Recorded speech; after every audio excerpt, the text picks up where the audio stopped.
Hello প্রিয় ছাত্রছাত্রীরা, আজকে আমরা করব যে প্রাথমিক শিক্ষা উন্নয়ন পর্ষদ পশ্চিমবঙ্গ পরিচালিত বৃত্তি পরীক্ষা 2024 সালের বাংলা বিষয়ের উপর কিছু গুরুত্বপূর্ণ রচনা। দেখো, আমি যেগুলো রচনা এখানে কমন দিচ্ছি এগুলো তোমরা অবশ্যই পরীক্ষায় গিয়ে কমন পেয়ে যাবে।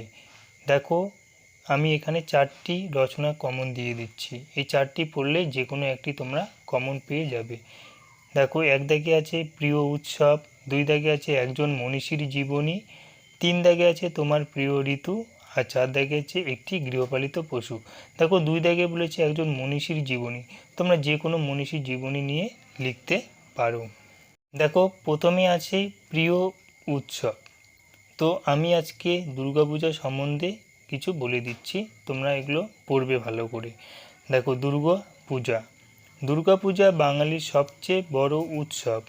শরৎকালে শিউলি আর কাশফুলে ভরা আশ্বিন মাসের শুক্লা পক্ষের ষষ্ঠী তিথি থেকে দুর্গাপূজা শুরু হয়। ষষ্ঠী, সপ্তমী, অষ্টমী, নবমী এই 4 দিন পূজার পর দশমীতে বিসর্জন। এই 4 দিন বাঙালি জাতি গভীর আনন্দে মেতে ওঠে।